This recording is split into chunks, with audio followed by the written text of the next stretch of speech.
¿Cómo están? Bien, también. Bueno, hoy tenemos varios temas. El primero es un enlace con la Secretaría de Marina. Están en Tamaulipas, ¿es cierto?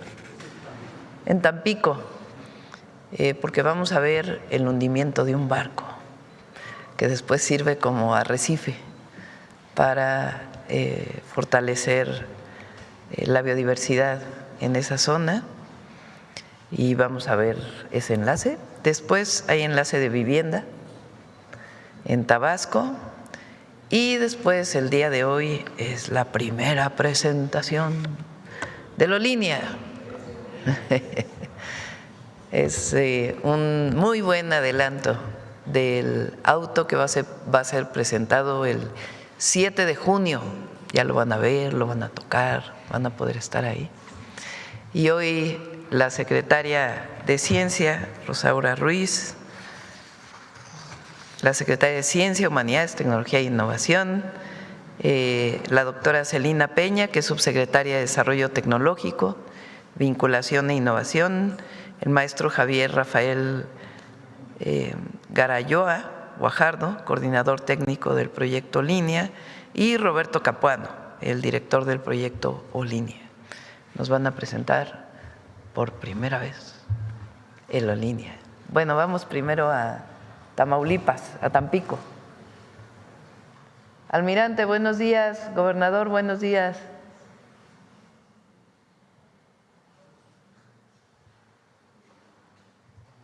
Secretaria, está también Alicia Bárcena.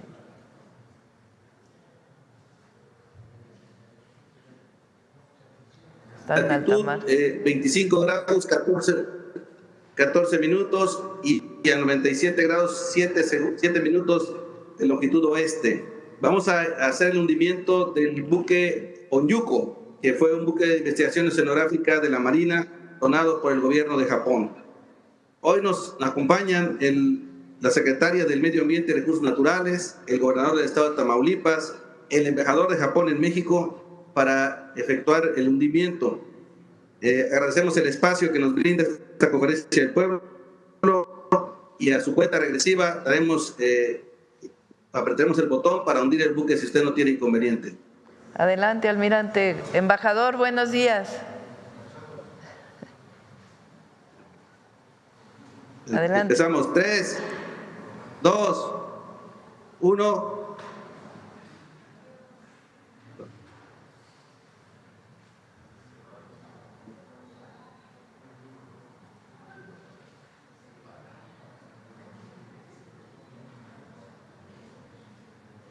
Ya se cortó.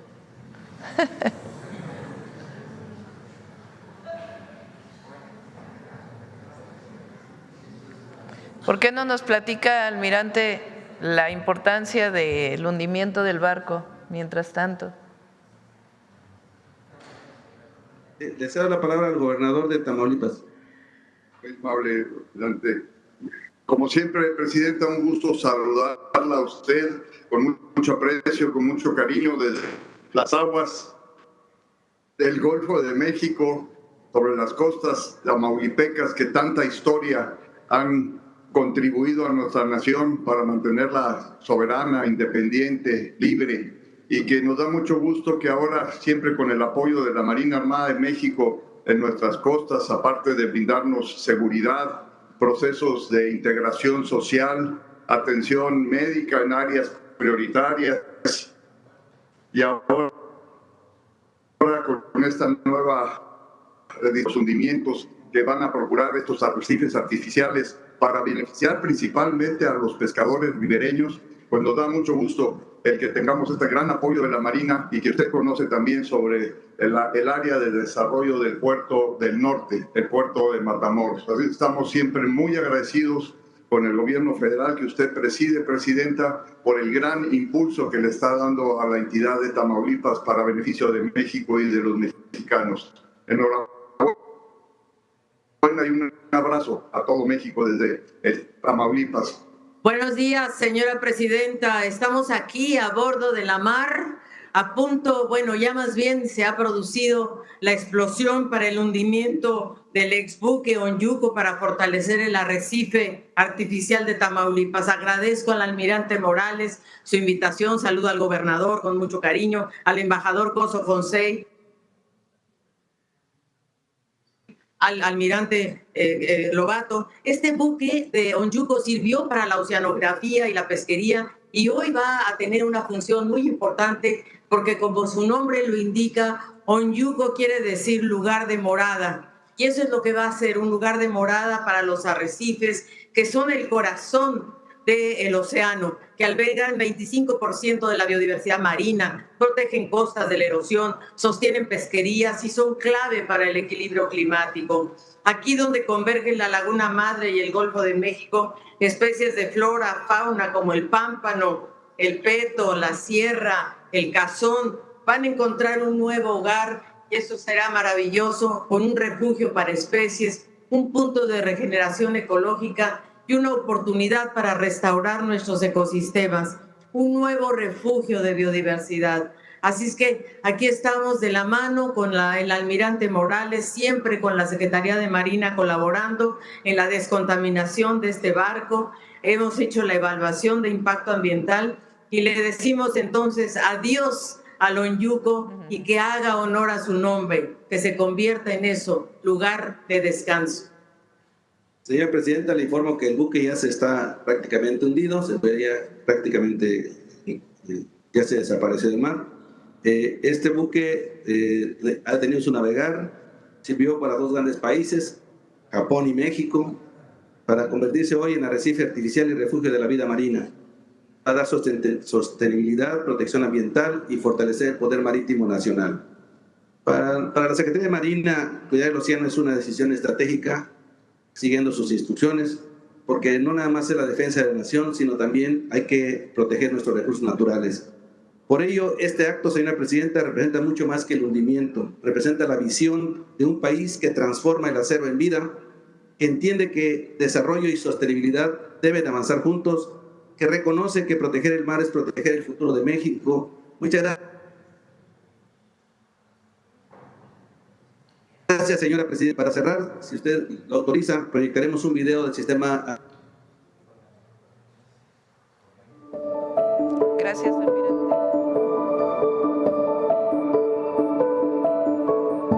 Sistema Arrecifal Artificial de Tamaulipas. México es una nación privilegiada por sus mares, con más de 11,000 kilómetros de litorales en el Golfo de México, Mar Caribe y Océano Pacífico. Nuestro país alberga más de 1,000 especies de flora y fauna marina. Como parte de los esfuerzos nacionales por proteger y fortalecer los ecosistemas marinos, se han impulsado 4 sistemas arrecifales artificiales, destinados a crear nuevos hábitats, refugios y zonas de reproducción para la vida marina. En Tamaulipas, comenzó en 2024 un proyecto que ha demostrado el compromiso con la sustentabilidad y el desarrollo natural. Ejemplo de ello fue el hundimiento controlado del exbuque Huracán, primer paso para recuperar áreas marinas y favorecer la reproducción de especies como el huachinango o pargo rojo mediante el Sistema Arrecifal Artificial de Tamaulipas. Con estas acciones, la Secretaría de Marina impulsa los intereses marítimos nacionales, en coordinación con el sector privado y diversas organizaciones no gubernamentales, promoviendo la cultura marítima y el turismo náutico en Sonora y Colima, así como fortaleciendo la protección de los recursos naturales marinos y del medio ambiente marino en Michoacán y Tamaulipas.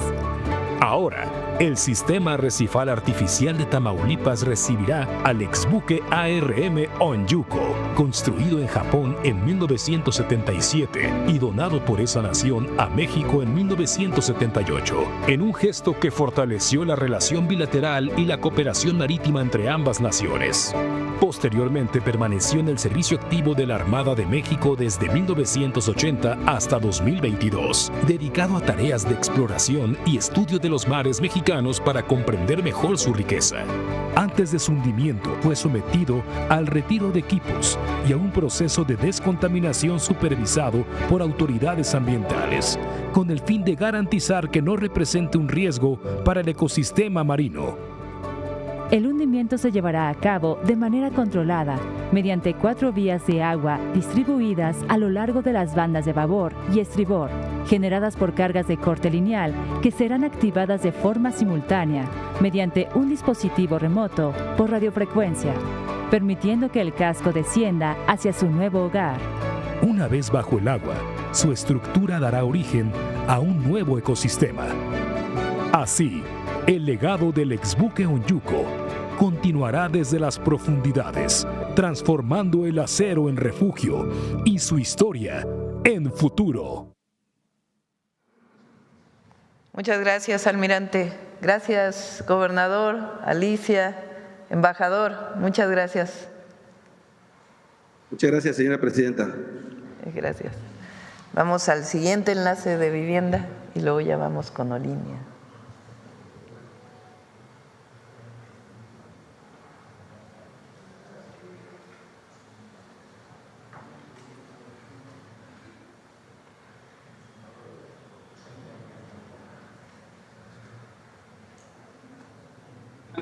¿Qué tal, presidenta? Buenos días. Les saludamos desde Tabasco. Estamos en el municipio de Comalcalco. Hoy aquí en esta unidad habitacional que se van a hacer entregas de las viviendas. Aquí nos acompaña la Miguelina, que es derechohabiente de este programa, y que pues estamos muy agradecidos porque esto nos ayuda a la demanda que traemos de este derecho que se tiene a la vivienda, que en Tabasco se había quedado rezagado, y estas son las primeras viviendas que estamos entregando el día de hoy. Le mandamos un fuerte abrazo desde Tabasco y nuestra gratitud. Gracias, Javier, un abrazo. Muy buenos días, ya esta es la 16ª mañanera de miércoles de vivienda, aquí con este acompañamiento del gobernador. Gracias en esta ocasión con Miguelina, el ingeniero Romero, nuestro alcalde. Decirle, presidenta, que es un conjunto bien bonito, que además, tal vez no lo diga Octavio, más preciosas que hacen un conjunto habitacional. Miguelina ahorita le va a platicar. Bueno, en Tabasco, ¿cómo vamos, presidenta? Se incrementó, como ya se comentó en alguna ocasión, de 44,500 viviendas en total a 60,000, la meta sexenal, 20,000 por parte de CONAVI y el resto por parte de Infonavit. Decirle, presidenta, es impresionante el avance en Tabasco por todo este apoyo que tenemos, 32 proyectos ya en proceso, que significan 40,844 viviendas. Quiere decir que llevamos en Tabasco el 68% de avance de la meta sexenal entre CONAVI y Infonavit. Esta es una inversión de más de 36,000 millones de pesos, 180,000 empleos directos y 270,000 empleos indirectos. Entonces, en Tabasco vamos muy bien, presidente. Muy buenos días, presidenta. Estamos en Comalcalco, Tabasco, en el fraccionamiento Infonavit Samanes. Así se llaman estos árboles preciosos que están alrededor de todo el desarrollo. Este es el miércoles 22 de entrega de viviendas del Infonavit, presidenta. Informarle que ya llevamos 80 conjuntos habitacionales en todo el país donde estamos entregando vivienda. En 27 de estos 80, toda la vivienda está colocada entre los derechohabientes y ya hemos colocado más de 18,700 viviendas. Este mes de mayo se van a sumar 10 fraccionamientos más en distintos estados del país. Aquí en Samanes estamos construyendo 192 viviendas. Hoy vamos a entregar 64 familias. Queremos aprovechar, presidenta, para agradecerle mucho al gobernador Javier May todo el apoyo que nos ha dado. Sin estos apoyos sería muy difícil hacer estos proyectos, y al presidente municipal de Comalcalco, Ovidio Peralta, que donó el suelo para el desarrollo de este fraccionamiento, que además está muy bonito.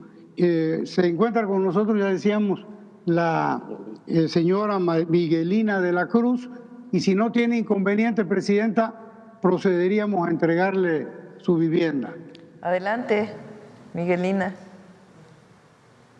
Adelante, Octavio. Miguelina.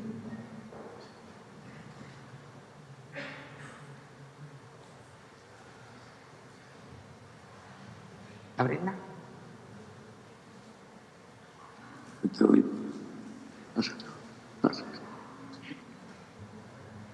Miguelina, cuéntele a la presidenta cómo se siente. Pues me siento muy feliz y agradecida por tener mi propia casa, que nunca había yo tenido una casa propia. La verdad que me gustó mucho mi vivienda que voy a recibir, más principalmente para mis hijos, porque ese es un patrimonio para ellos. Lo que me gusta de esta casa es que está céntrica, aparte me queda cerca de mi trabajo y ya van a tener su cuarto ellos propios. Gracias a Dios y al presidente, a la presidenta también se lo agradezco por haberme dado esta oportunidad de tener mi casa. También parte de Infonavit también se lo agradezco, que me dio esta oportunidad de tener mi vivienda propia. Presidenta, nada más informarle que aquí en Tabasco este año vamos a concluir con la meta de todo el sexenio. Prácticamente ya llegaríamos al 100% de la meta. Inicialmente eran 20,000, luego 40,000. El gobernador me está presionando que quiere más vivienda y yo creo que estaríamos en condiciones, porque nos quedarían 4 años de esta administración para colocar más vivienda, desde luego con el visto bueno de usted. ¿Es cuánto, presidenta? Gracias, Octavio. Felicidades, Miguelina. Ovidio, Gracias. Un abrazo. Y Javier, un abrazo muy fuerte. Edna, gracias por todo el trabajo. Listo, ahora sí vamos con Olinia. Con su permiso, presidenta. Buenos días todos y todas. Lo primero que les quiero informar es que cumplimos con Roberto Cecchiti, con indicaciones de la presidenta, por supuesto. Tenemos ya el prototipo de Olinia y todo se va a presentar el 7 de junio, como ya dijo la presidenta. Quiero comentarles que desde que la doctora Claudia Sheinbaum Pardo fue jefa de gobierno de la Ciudad de México, impulsó una visión muy clara: avanzar hacia una movilidad más limpia, sustentable y accesible para todos las y los mexicanos. En aquel momento, por instrucciones de la doctora Sheinbaum, en la SECTEI coordinamos distintos proyectos vinculados con la electromovilidad. Impulsamos, por ejemplo, el desarrollo de tecnologías para la reconversión de vehículos de gasolina a vehículos eléctricos. También desarrollamos Taruc, el primer autobús eléctrico diseñado y desarrollado en México, en el que participaron el entonces CONACYT, la Facultad de Ingeniería de la UNAM y la empresa Megaflush. Hoy Taruc es una realidad y representa un paso importante para garantizar el acceso público a esta tecnología. Olinia es parte de esta visión de la presidenta: lograr que la electromovilidad llegue a los hogares mexicanos mediante un vehículo accesible, seguro y eficiente. Olinia busca que los trayectos de millones de mexicanos y mexicanas que realizamos diariamente al trabajo, a la escuela, al mercado, puedan realizarse en un vehículo sustentable, silencioso y de bajo costo. La participación de la Secretaría de Ciencia, Humanidades, Tecnología e Innovación en el proyecto Olinia corresponde a una convicción muy clara del gobierno de la presidenta.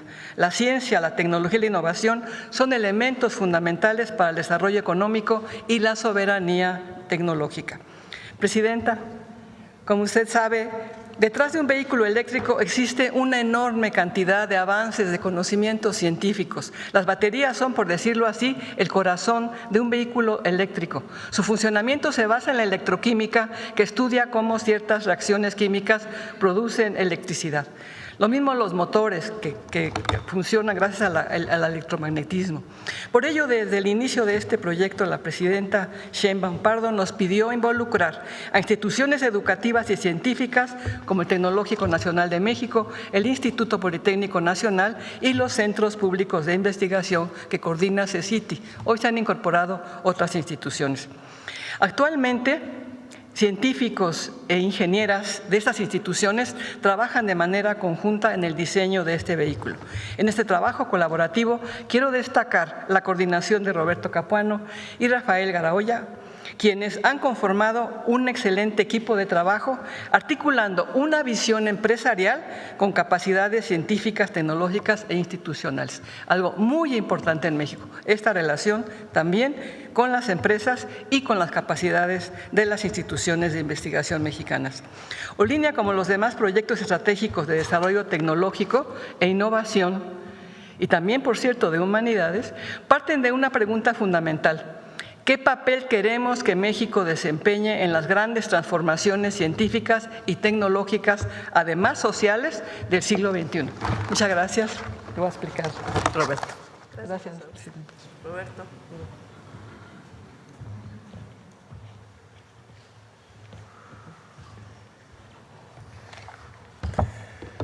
Buenos días, Presidenta, con su permiso, y buenos días a todos y a todas las personas que están aquí con nosotros el día de hoy.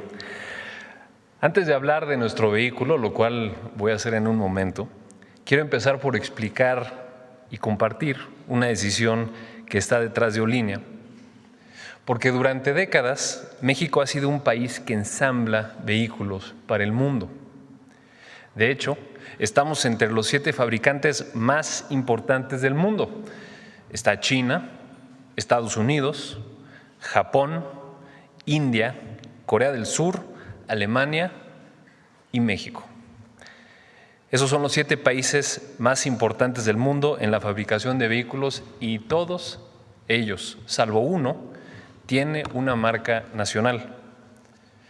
Frente a esa realidad, Olinia es una decisión de transformación, que el diseño, el desarrollo y la construcción de tecnología que hacemos en México también se conviertan en una marca nacional.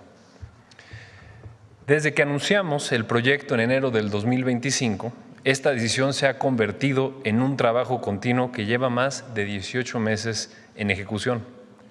Este esfuerzo se organiza en células de trabajo, que son equipos especializados que trabajan de manera transversal para desarrollar subsistemas y que, coordinados entre sí, permiten integrar el vehículo completo. Hoy queremos compartir ese trabajo, una mirada al proceso, a las personas, al método y a lo que hay detrás de Olinia. Eso es lo que vamos a ver a continuación. Décadas, México ha movido al mundo con destreza inigualable, con mentes y manos que dominaron la ingeniería para cuidarnos, que levantaron torres hacia el cielo y que le dieron color a nuestra vida. Con esa herencia, hoy trazamos un nuevo rumbo. Escuchando a quien da vida a la ciudad, a quien conoce el camino y a quien necesita movilidad accesible. Olinia es un proyecto construido por científicos de las mejores universidades del país, resultado de un método preciso y una visión compartida basada en las mejores prácticas. Definimos la identidad y la experiencia. Cada superficie y cada volumen están pensados para que el vehículo conecte con las y los usuarios.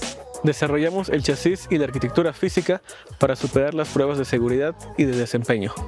Gestionamos sistemas de calidad ambiental, de salud y seguridad en el trabajo para la mejora continua de Olinia en un sistema de gestión integral. Anticipamos cualquier riesgo aplicando pruebas y metodologías preventivas para lograr un producto seguro, sin fallas y bajo la normativa aplicable. En la planta preparamos todo para que la producción sea eficiente, repetible y escalable. Coordinamos la cadena de suministros y cuidamos de cada eslabón del proyecto para tener una producción precisa y con el mejor costo. El ingenio ya lo teníamos. Hoy lo convertimos en nuestro motor, la energía que nos pone en marcha. Lo que acaban de ver pues, es en realidad lo más importante del proyecto. Es un equipo, un método, decisiones técnicas que se toman por investigadoras e investigadores del Tecnológico Nacional de México, del Instituto Politécnico Nacional y de los centros públicos de investigación que lidera la CECITI. Todo esto bajo la coordinación de la secretaria Rosaura Ruiz y bajo la visión de la misma presidenta. Y esto ocurre en Puebla, donde el gobierno del estado nos ha permitido construir nuestra sede, que de hecho aprovecho para mandarle un agradecimiento tanto al director general del TECNM, Ramón Jiménez, como al gobernador de Puebla, Alejandro Armenta. Olinia es al mismo tiempo un proyecto tecnológico, es un proyecto industrial, y es un proyecto para la gente, pero sobre todo Olinea es un proyecto para México. Es un proyecto de México para el mundo, porque ya estamos listos para abrir las puertas de nuestro talento y tecnología y asumir el rol de liderazgo que queremos. Es un proyecto pensado para responder a las necesidades reales, tanto de las ciudades como de los pueblos de México. Es un vehículo de bajo costo, es accesible, 100% eléctrico, por lo cual cuesta muy poco operarlo, inclusive menos que una moto. Puede cargarse en un enchufe convencional de cualquier casa o comercio. Es amplio y espacioso, es cómodo y que por seguridad y por los usos a los que está destinado, opera a una velocidad máxima de 50 kilómetros por hora. Hoy venimos a compartir algo distinto y muy especial. Por primera vez, de manera pública, les daremos un vistazo del vehículo Olinea, el mismo que en junio podrán ver y tocar en su primer prototipo y que estará en producción en el 2027. Hoy por primera vez les presentamos Olinea.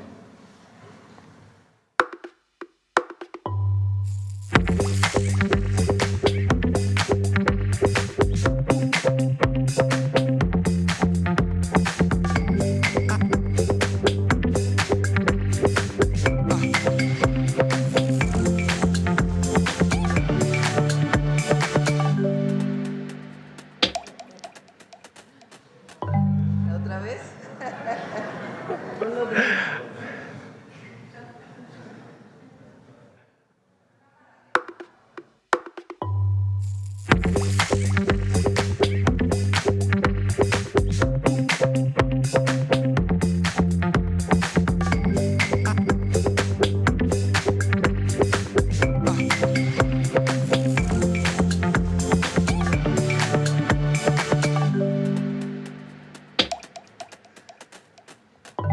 El video está disponible en la página de internet que acaba de aparecer en pantalla. Les quiero compartir que hoy vengo representando el trabajo de muchas personas que desde el 5 de enero de 2025 que anunciamos Olinea han trabajado incansablemente y con mucha disciplina para cumplir lo que dijimos aquel día. Este póster ha colgado en nuestro taller en Puebla desde el mero inicio y todos los días le vamos quitando un día para que nadie pueda quitar el ojo del chícharo. Olinea se presenta en la inauguración del Mundial. Hoy con mucho gusto y con 4 días antes de lo prometido, les anunciamos que el 7 de junio Olinea abrirá un nuevo capítulo en la transformación de México. Ahí los vemos. Muchas gracias.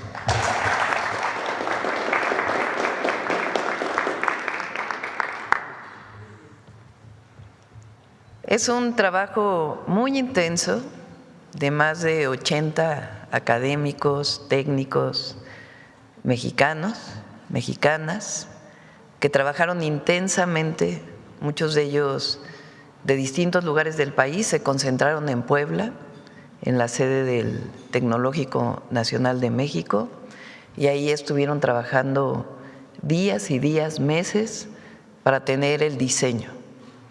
Y ahora ya está listo el prototipo. Y este prototipo se va a presentar el 7 de junio. Ahí se van a poner o se van a dar mucho más detalles de Olinea, de sus características. En el mes de julio se presenta el Olinea de carga, que es un pequeño vehículo muy parecido, que sirve para cargas pequeñas en ciudades. Y a partir de agosto, septiembre más o menos, el objetivo es iniciar ya la construcción para el desarrollo de la Olinea a gran escala. Este es el vehículo mexicano Olinea, vehículo eléctrico. Adelante, vamos con las preguntas sobre el tema. A ver. Muchas gracias. Presidenta, Federico Lamont, Asilo y Salmont y Liberal Metropolitano. Preguntarle si trascenderá a las grandes metrópolis o en línea. 50 kilómetros, el 70% de la población se reúne ahí, pero ¿por qué no ser más ambiciosos ahora que hay una buena vecindad con Corea, un tratado de libre comercio con Corea y se puede aprovechar para aplicarlo a en línea y trascender la frontera de la metrópoli? Como primer planteamiento, Presidenta. Bueno, no hay tratado de libre comercio con Corea, eso todavía no existe, tenemos que ir paso a paso. Nuestro interés es el desarrollo del Plan México, esto es parte del Plan México. Fue diseñado, ¿por qué no le platica, Roberto, cómo se diseñó? No sé si tengas por ahí el video de cómo, que ya lo habíamos presentado aquí, pero cómo se consultó a la población, todo el trabajo de campo que hicieron. ¿Por qué no lo platicas?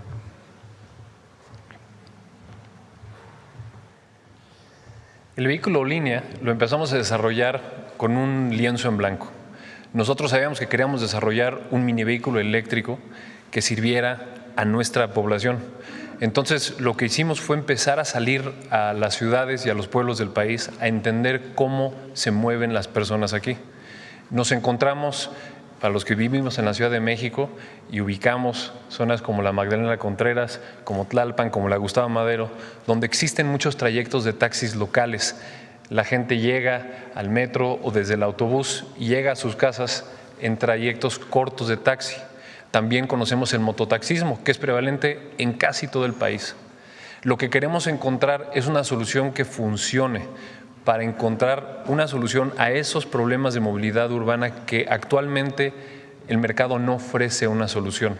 Y por eso nos enfocamos en vehículos de esta naturaleza, que son pequeños, muy bajo costo para comprar, bajísimo costo de operación y que tienen esta velocidad que nos permite utilizar el espacio de una forma distinta y muy eficiente, porque el vehículo que acaban de ver ustedes es un vehículo más corto que virtualmente cualquier subcompacto en el país, pero la cantidad de espacio que tiene, que les vamos a mostrar el 7 de junio, es algo que ningún vehículo puede ofrecer. Y esto lo hicimos, insisto, haciendo una inmersión en lo que se requería en el mercado, hablando con usuarios, hablando con conductores, hablando con grupos de transportistas, observando. Y ese es el proceso en el cual llegamos. Ahora, recordemos, Colina es el inicio de un proyecto empresarial de país. Este es el primer vehículo de línea y naturalmente el producto y la empresa tendrá su evolución y más adelante, por supuesto que podremos considerar categorías mayores o diferentes a la que estamos mostrando en este momento. Presidenta, ¿con este proyecto trascendería México los acuerdos de Bucareli que condenaron al país durante 50 o más años a no lograr un desarrollo industrial propio? México produjo sus propios vehículos en la época el final de la época del desarrollo estabilizador. Cuando yo era niña, todavía el Renault fue una asociación entre una empresa pública y Renault, la empresa francesa. El American Motors, o no sé cómo se llamaba, el Rambler, también fue diseñado por ingenieros mexicanos, ingenieras mexicanas. En aquella época era principalmente hombres. Entonces, en una época se desarrolló, cuando viene pues el neoliberalismo en pleno, todos esos proyectos se abandonan. Fíjense cómo empezó Roberto.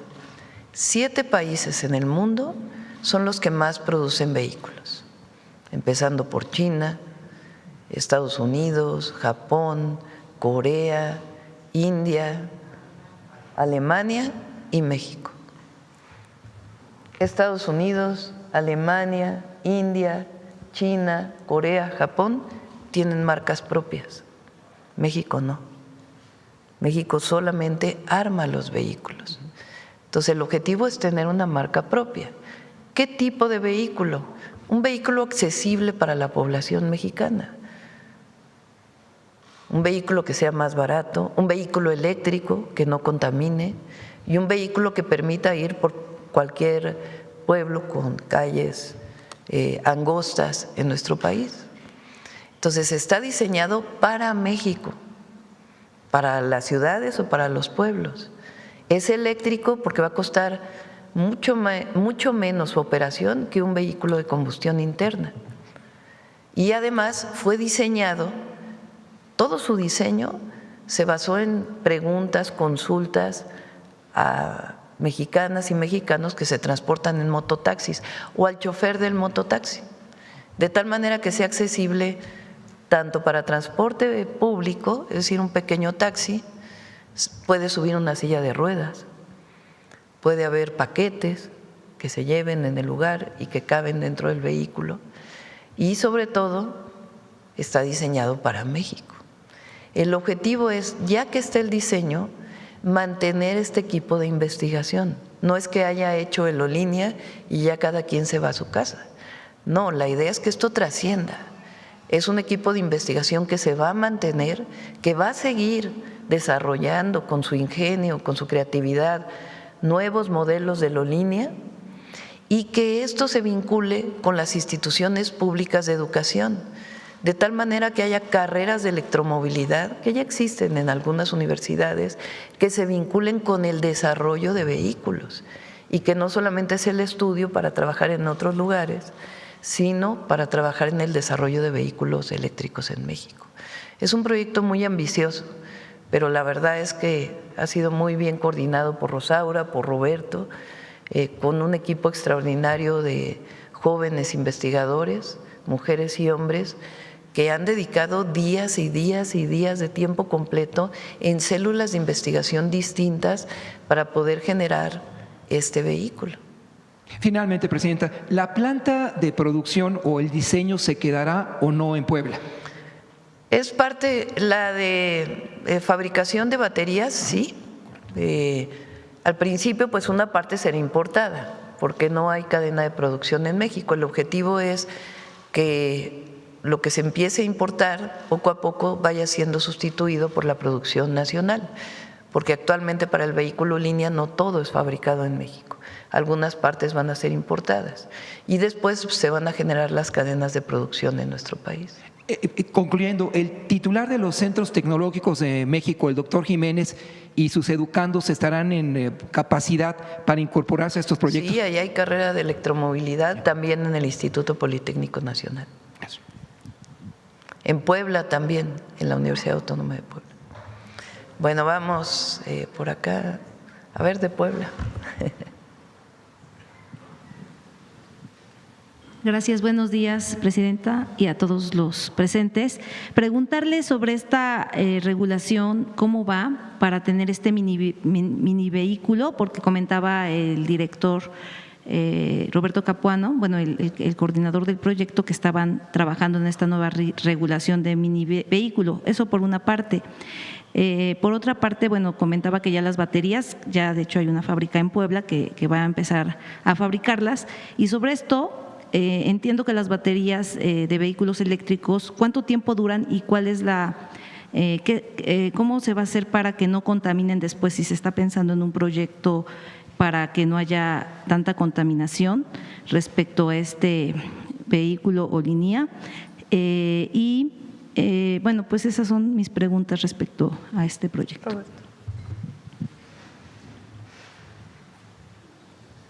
Estamos trabajando, y ya de hecho salió publicada, ya convocamos a los grupos de trabajo en una nueva norma, NOM, con la Secretaría de Economía, para que esta categoría de vehículos pueda ser creada.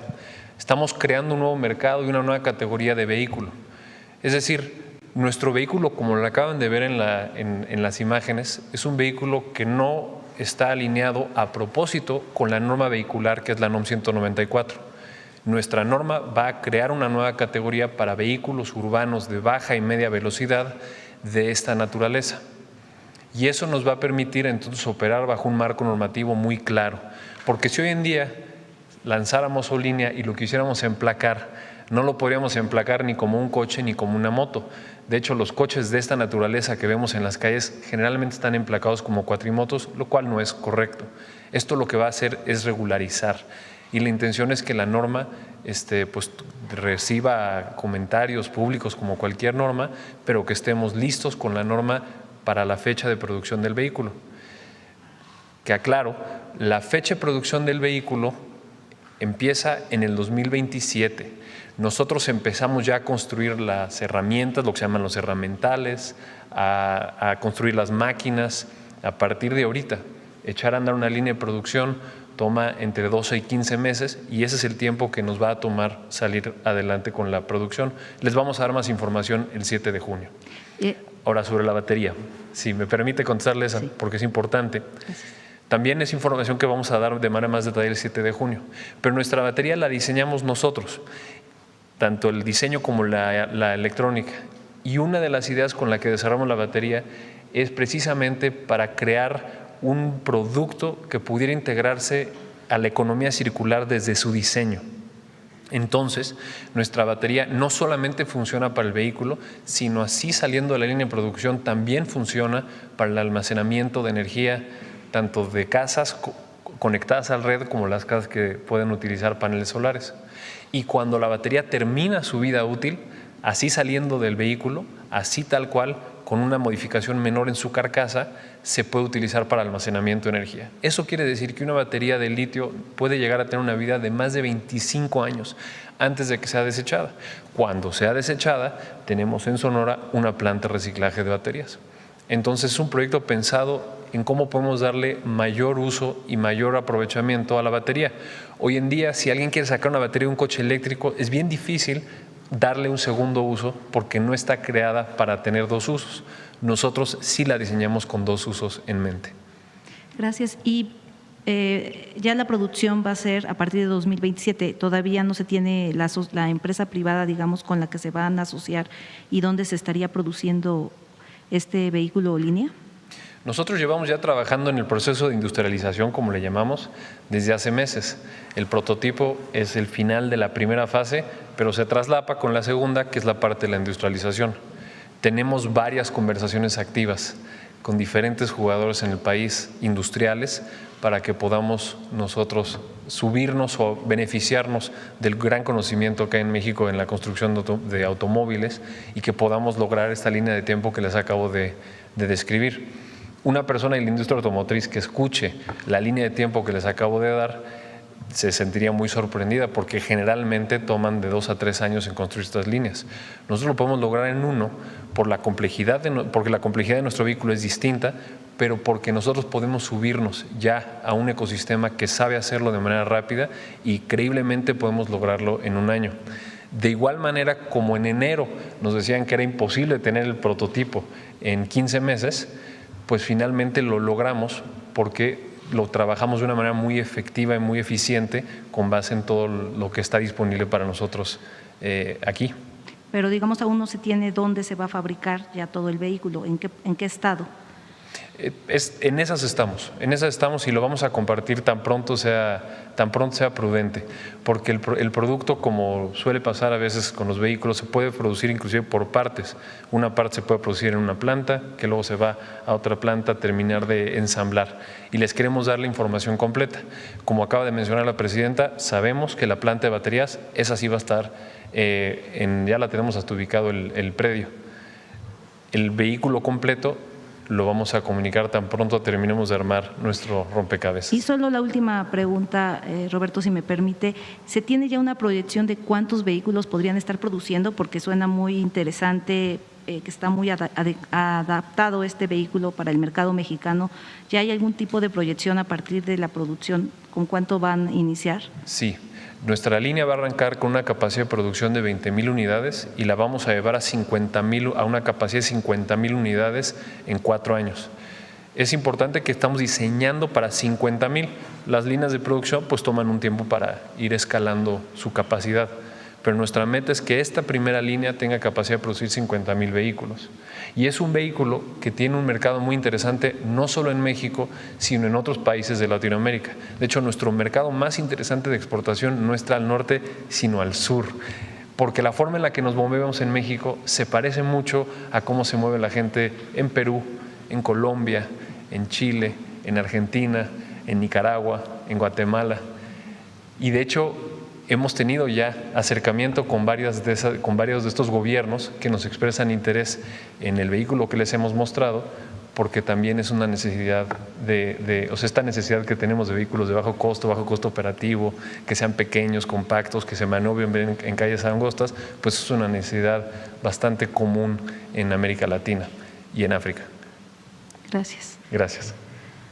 Presidenta, preguntarle por otro lado, en Puebla, bueno, apenas salió la lista del FAISPIAM, de los recursos que van a recibir los pueblos indígenas, y estoy haciendo esa revisión en ángulo 7, hay comunidades que no aparecen, digamos que sí están en el Registro Nacional de Pueblos Indígenas, en el INPI, pero no aparecieron en la lista del FAISPIAM. Ya el Instituto Nacional de Pueblos Indígenas nos ha dicho que es un tema específicamente de bienestar federal. Sabemos que ahorita hubo un cambio de la titular. Por ejemplo, en Puebla tengo identificados dos comunidades, Coahuila, en Huauchinango, una comunidad náhuatl, y Alpanocan, San Antonio Alpanocan, en el municipio de Tochimilco, al sur. Coahuila es Sierra Norte y Alpanocan es la Mixteca. Y particularmente en Alpanocan nosotros hemos llevado el tema, desde el año pasado hicieron pues una protesta, fueron a Bienestar, y en Bienestar les dijeron que les iban a dar una respuesta, explicarles. En algún momento les dijo que no estaban tan marginados, sin embargo hay comunidades aledañas que sí tienen su recurso FAISPIAM, y ellos pues me preguntaban ayer si se podría revisar por qué hay comunidades que sí están en el Registro Nacional del INPI, pero no están, digamos, en la lista oficial del FAISPIAM que se acaba de publicar. Le preguntamos a Leti Ramírez para que pueda atenderlos e informar. El objetivo es que todas las comunidades registradas en el INPI, en el Instituto Nacional de Pueblos Indígenas, tengan acceso al recurso. Vamos a ver en particular en estas dos, ¿por qué no? O si se requiere ampliar.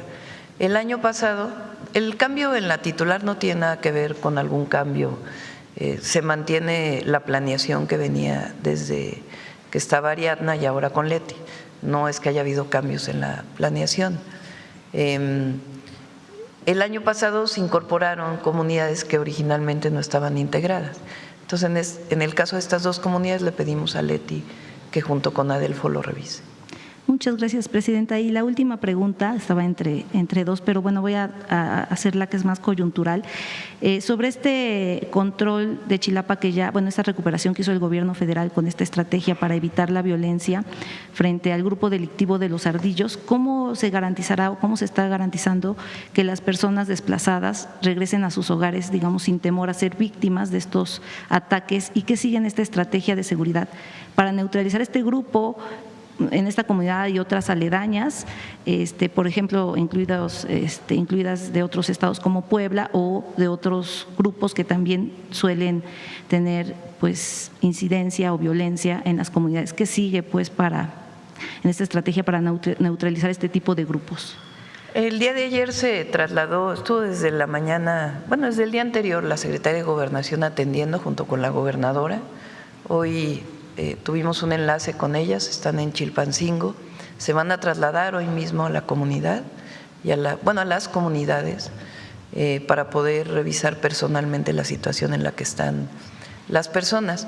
Ayer ya se liberaron los bloqueos que había 3 bloqueos, los 3 se liberaron mediante el diálogo, se permitió entrar a un grupo de la Guardia Nacional, la Defensa con la coordinadora de la Comisión de Víctimas, Yuriria, que la verdad es de primera. Ella se acercó a las personas, tuvieron asambleas, también un grupo de la Secretaría de Gobierno del Estado de Guerrero, estuvieron ahí, se acercaron a las personas desplazadas, hubieron asambleas, se llevó alimentación y otros insumos, y a los heridos se les trasladó a los hospitales, todos hasta el momento están bien. El objetivo es que no sea nada más en este momento y después retirarse, sino que se queden ahí tanto el gobierno federal como el gobierno de Guerrero. Es una problemática específica la que existe ahí. Sí hay grupos delictivos, pero también hay organizaciones sociales y también hay guardias comunitarias. Entonces el objetivo primero que nada es pacificar mediante el diálogo. Si hay algún asunto criminal que tenga que investigarse, se lleva a su propia vía. Pero lo importante es atender a la población y que mediante el diálogo puede establecerse una condición de paz y de desarrollo principalmente es un municipio, que es Chilapa. Gracias. Bueno, vamos acá a ver la compañera. Gracias, buenos días. Aurora Castillejos, del Sistema Público de Radiodifusión del Estado Mexicano, Canal 14.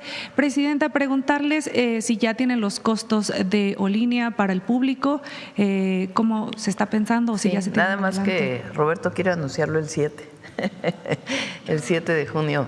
La idea es que sean algunos modelos distintos, con un precio distinto, pero ya el 7 de junio vamos a dar más detalles. Bien, y además preguntarles cómo fue esta investigación para definir las características del auto, saber si se trabajó o se buscó como accesibilidad para las personas con discapacidad, se está trabajando o más bien se planeó algo así.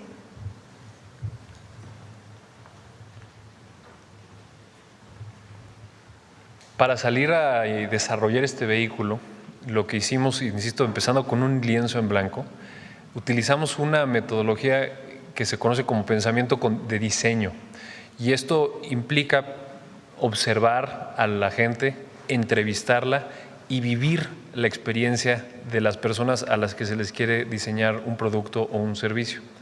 Y en ese proceso lo que observamos, como bien lo menciona, es que la oferta actual, además de que es generalmente adaptada, es decir, uno de los transportes que les acabo de mencionar, que son interurbanos, que se utilizan generalmente mototaxis en Oaxaca, en Yucatán, pues digamos por todo el país, generalmente no están diseñados para esos propósitos, y nuestro vehículo sí.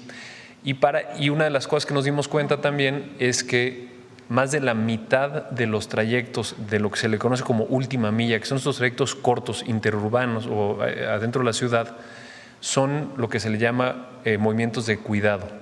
Son mujeres que están trabajando actividades para la casa, de su casa a la escuela, a dejar a los niños, a dejar a sus papás a la clínica, a ir al supermercado o al mercado a hacer las compras. Ese tipo de movimientos se utilizan mucho, y por eso también nuestro vehículo está creado de manera muy amplia para poder cargar y ser muy cómodo para esas actividades. Y finalmente nos damos cuenta que definitivamente no hay oferta actual para las personas que tienen discapacidad, y que las personas que tienen silla de ruedas viven una movilidad muy limitada, particularmente en el transporte público, porque es muy difícil moverte y se requiere doblar la silla, y es muy difícil, el proceso que lo observamos muchas veces es muy difícil. Entonces, en O-Línea cabe una silla de ruedas sin necesidad de que sea doblada, y adentro del vehículo puede ser sujetada de manera que una persona en silla de ruedas pueda trasladarse de manera segura sin tener que descender o bajar de la silla de ruedas. Y la historia con más detalle la vamos a exponer el 7, pero les adelanto este método de trabajo que nos permitió creemos un producto muy, muy atinado y muy hecho a la medida para lo que nosotros requerimos en el país, en las ciudades y en los pueblos de México. Un dato más, ¿cuál es la vida útil de estos autos? Pues, un motor eléctrico dura añísimos. Cuando llegó la doctora Sheinbaum al gobierno de la Ciudad de México, había trolebuses que tenían 30 años operando con el mismo motor. O sea, un motor eléctrico puede durar décadas y décadas. Y una batería, dependiendo del uso, y además insisto que pueden ser cambiadas, como lo acabo de mencionar, pueden tener una vida útil de entre 8 y 12 años, dependiendo del uso que se les dé, como en nuestros celulares. Pues aquella persona que deja que su celular se le vaya a 0% la batería muchas veces, pues está dañando químicamente la batería, pero si la cuidamos, pues un celular nos puede durar muchos años, ¿no? Entonces depende del uso, pero los componentes, los más críticos, los más importantes, los que más cuestan, los que son irreemplazables del vehículo, esos duran décadas. Gracias. Presidente, por otro lado, preguntarle, hemos pasado días de lluvia pues en la ciudad y en gran parte del país, preguntarle qué trabajos se están haciendo en todo el país para pues afrontar este tema y además saber si estos niveles de agua esperados pues ayudarán con este acuerdo que se tiene con Estados Unidos. Bueno, las lluvias principalmente, aunque llovió en Monterrey hace unos días en Nuevo León, han sido principalmente en el centro-sur del país y principalmente en el centro. Se espera que sea un año de lluvias, ese es por lo menos lo que dice la perspectiva meteorológica. Siempre puede haber errores en esta perspectiva, no porque se equivoquen los meteorólogos, sino porque no es una ciencia exacta. Pero los que se dedican al clima y a la meteorología estiman que puede ser un buen año para el campo y en general para poder llenar las presas que se utilizan para agua potable. Ahora, en particular en la zona metropolitana del Valle de México, estamos haciendo una obra muy importante en la zona oriente, en el límite de la Ciudad de México con el Estado de México. Recientemente visité en Nezahualcóyotl una obra, no sé si puedan poner la fotografía. Recuerden que el año pasado esta zona se inundó muchísimo y hay una inundación ahí donde se junta Neza, Los Reyes La Paz e Iztapalapa. Entonces ahí nos pusimos de acuerdo con la ciudad y se está haciendo una obra integral para que no haya ya más inundaciones. Chalco, por ejemplo, que se inundaba cada año, pues el colector ya está listo y ha habido pequeños encharcamientos, pero no aquellas inundaciones a las que estábamos acostumbrados. Ese colector ya está completamente terminado. No sé si quieras poner una fotografía y podemos invitar a Conagua para que informe particularmente de esta obra. Bien, finalmente, Presidenta, preguntarle su opinión. Bueno, Roberto está ayudando también en esa obra como asesor. Como él nos ayudó mucho en la Ciudad de México con ¿cómo se llama? En la ciudad ahora es Secretaría de Aguas, ¿no? Pero en su momento era sistema de aguas de la ciudad.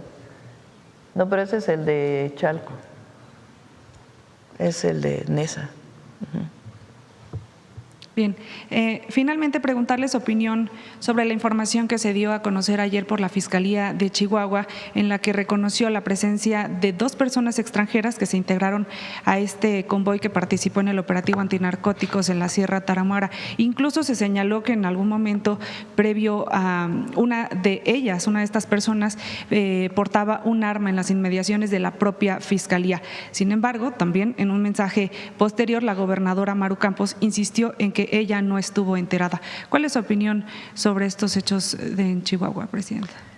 Bueno, en términos de opinión y de visión como presidenta, es que hubo una falta a la Ley de Seguridad Nacional y a la Constitución.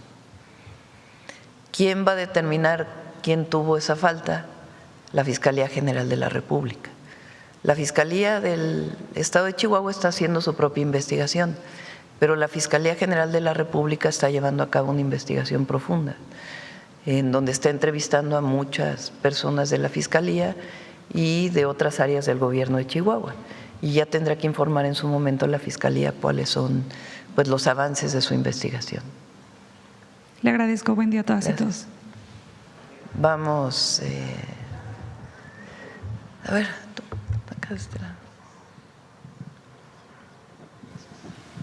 Buenos días, Presidenta. Gracias. Buenos días a todos. Gerardo Segoviano de Dime Noticias.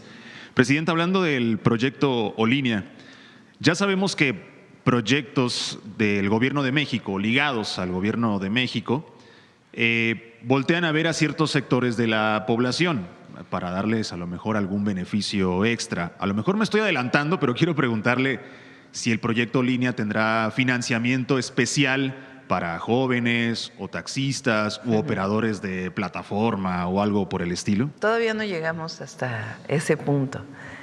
Una parte muy importante es la norma que dice Roberto que estamos desarrollando, porque tiene que haber una norma especial para mini vehículos. De hecho, México podría ser no solamente con O-Línea, sino otras marcas podrían desarrollar mini vehículos. Ya incluso hay una oferta de una empresa para el desarrollo de minivehículos en nuestro país y minivehículos eléctricos. ¿Qué característica tiene? Estamos acostumbrados a que el desarrollo de los vehículos en el mundo entero, pues son vehículos que cada vez tienen, que cada vez son más grandes, que tienen muchísimas aplicaciones dentro del vehículo, y está bien, pero el problema es que muchos de esos vehículos no se pueden utilizar en las calles de México.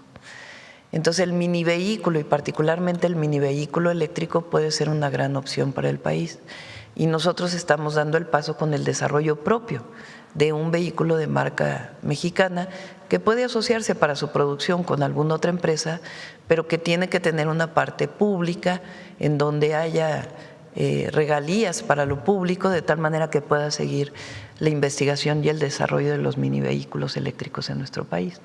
Ya la parte de qué beneficios va a tener para algunos usuarios, ya esperamos a después. Muy bien. Presidenta, en otro tema, ayer fue Día de las y los comunicólogos y en ese sentido quiero poner en la mesa el ejercicio de comunicación que si bien se lleva a cabo aquí todos los días y lo llevamos a cabo todos los compañeros, el ejercicio de comunicación que a veces se distorsiona, usted ha mencionado incluso cómo las noticias falsas a veces circulan muy rápido, la infodemia precisamente, incluso en medios internacionales. Usted mencionó que ya la sección se está quedando corta hace unos días. Entonces, en ese sentido, algunos consideran que se trata de simples contrapesos, se trata de democratización de la información. La pregunta concreta es, desde su gobierno, desde su postura, ¿qué se necesita para, digamos, frenar un poco esa infodemia, a lo mejor reestructurar este ejercicio de comunicación, darle certeza a la gente del ejercicio de comunicación que se lleva a cabo aquí todos los días? ¿Se ha pensado en eso, Presidenta? Porque, insisto, conforme pasa el tiempo, parece que vemos cada vez más noticias falsas. De hecho, ya vimos muchos los memes que se van a armar de Olinia a raíz de lo que se presenta el día de hoy. Es decir, ya es algo común en nuestro país a veces la infodemia, ¿no? Primero, en la Constitución está establecido el derecho a la información. Recientemente modificamos la ley de telecomunicaciones para que haya una persona que garantice el derecho de las audiencias a la información. Por cierto que la Comisión de Telecomunicaciones todavía no habla de ello y es importante que pueda su titular informar de las características, no aquí en la mañanera porque es un organismo autónomo, que ella pueda dar su propia conferencia de prensa para establecerlo. Entonces, es constitucional el derecho a la información. ¿Cómo puedes garantizar el derecho a la información veraz? Pues tiene que haber por lo menos alguien en donde la audiencia se queje en el propio medio para decir, oye, dijiste mentiras. Y además, pues la apertura a los medios alternativos. Si hubiera nada más los medios comerciales o los medios tradicionales, pues estaría muy sesgado. Afortunadamente hoy con las redes sociales hay la posibilidad de muchísimos de ustedes que se dedican a la comunicación y que sean reconocidos como tal. De hecho, la Secretaría de Gobernación está haciendo un trabajo para que los medios alternativos, con ciertas características, obviamente de profesionalismo, sean reconocidos por la propia Secretaría de Gobernación, que fue una de las resoluciones que se obtuvo de este congreso que tuvieron, de que era importante que los medios alternativos sean reconocidos. Entonces, es muy importante la labor que hacen todos los medios alternativos. También la labor que hace el ciudadano desde su propio celular para poder dar versiones auténticas de una realidad. Ahora, ¿qué es lo que pasa? Hoy las redes sociales tienen una cantidad muy importante de noticias falsas que se propagan a través de usuarios simulados o de los llamados bots, que alguien los paga, porque los bots no salen de la nada. Alguien tiene que poner dinero para la promoción de una noticia falsa, de una propaganda, para dañar la imagen de alguien o para propagar una imagen falsa. Por ejemplo, el día de la detención de El Mencho circularon una cantidad de imágenes falsas tremendas. Todavía hay muchas gentes que no saben que es falsa aquella imagen de un avión quemándose y que fue generada con inteligencia artificial con la idea de decir que en México había algo terrible, que sí hubo en su momento coches incendiados, pero que en ese mismo día se controlaron y que el aeropuerto siempre estuvo funcionando, que no hubo ningún momento en que no funcionara y que esas imágenes en particular eran falsas. ¿Quién lo hace? ¿Por qué lo hace? ¿Cuál es el objetivo? Aquí, cuando se mencionó aquella vez de la marcha de la generación Z, que en realidad fue una promoción artificial, aunque pudieron marchar algunos jóvenes, pero fue una promoción fundamentalmente artificial, aquí se hizo por parte de Miguel Elorza un análisis muy detallado de cómo fue que se generó la información, que no venía de una demanda legítima de unos jóvenes, sino que fue generada por un partido político y después fue acompañada por muchísimos bots que se generaron vinculados con una organización o diversas organizaciones que están asociadas con la derecha internacional, porque muchas de esas imágenes provenían incluso desde el extranjero. Entonces es muy importante desde este espacio y desde otros espacios estar informando de las noticias falsas. La otra sería censurar, pero nosotros no creemos en la censura, creemos en la conciencia de la gente y creemos en la información, creemos en el debate, creemos en las y en los mexicanos, creemos en el pueblo de México, que cada día está más consciente. ¿Cómo es que con toda la propaganda en contra que se ha desatado en los últimos meses contra la presidenta, contra nuestro gobierno, contra el partido del que provenimos, sigue estando bien posicionado o sigue estando bien posicionada la presidenta? Pues porque la gente no es tonta y la gente empieza a distinguir entre las noticias falsas y las que no, y es obligación, responsabilidad de este espacio seguir denunciando las noticias falsas. Por eso la infodemia y por eso también el detector de mentiras que presentamos todos los miércoles, y todavía tenemos un plan para que desde el gobierno sigamos informando todas las noticias falsas que se dicen del gobierno, porque cada día hay una cantidad de noticias falsas que es muy importante desmentir. Imagínense si no las desmentimos. Dentro de 10 años, una persona dice, bueno, ¿qué pasó hace 10 años? Y la única imagen que hay es el avión incendiándose en Guadalajara. Pues van a pensar que eso fue lo que ocurrió. No, tiene que haber siempre un desmentido, aunque sea desde la página oficial de la persona o la página oficial de la institución de la cual se están levantando falsos. Entonces es muy importante tu pregunta. Recientemente en Barcelona, uno de los temas que se discutió entre los presidentes en el Encuentro por la Democracia fue justamente las noticias falsas que se generan en las redes sociales y los algoritmos vinculados con las redes sociales. Es muy interesante quién diseña esos algoritmos, qué objetivo tienen con ese diseño. En Brasil, por ejemplo, se prohibió ya lo que le llaman en inglés el scroll, es decir, el estar, uno se mete a una red social y vas subiendo, y te van saliendo noticias, información o publicaciones del tema que buscaste. ¿Por qué lo prohibieron? Porque al prohibir eso, de alguna manera estás limitando el algoritmo. Yo no digo que se haga necesariamente en México, pero sí es algo que hay que discutir, la cantidad de noticias falsas que hay. Y la otra son medios que se dedican a la propaganda política. hay medios en México que se dedican a la propaganda en contra del gobierno o a favor de la derecha mexicana. Hay televisoras que se dedican a eso de tiempo completo, a la propaganda, no a la información, a la propaganda. Entonces, ¿qué tenemos obligación nosotros de estar diciendo? Pues la cantidad de mentiras que están presentando. Bien. Ya por último, Presidenta, en Quintana Roo está llamando la atención un proyecto, específicamente en Majahual, el proyecto Perfect Day.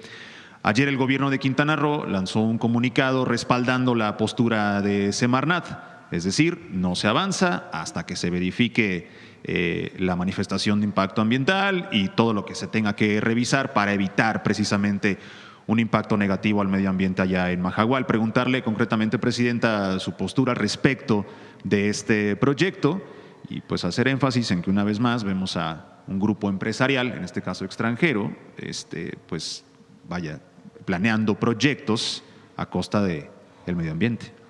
Hay proyectos buenos y hay proyectos que no pueden desarrollarse por razones ambientales o por razones sociales. En este caso, lo más importante en la manifestación de impacto ambiental que se presenta tiene que ver con conservar el arrecife que hay en esa zona. No puede haber un proyecto que dañe el arrecife de esa zona. Entonces, si se va a hacer, pues tiene que ser en otro lugar que permita que se desarrolle el proyecto y que no se dañe el arrecife o bajo ciertas condicionantes que ponga la Secretaría de Medio Ambiente. Entonces, algunas críticas son por criticar todo y otras críticas sí tienen que ver con la protección ambiental y eso es justamente lo que está revisando la Semarnat. Gracias, Presidenta.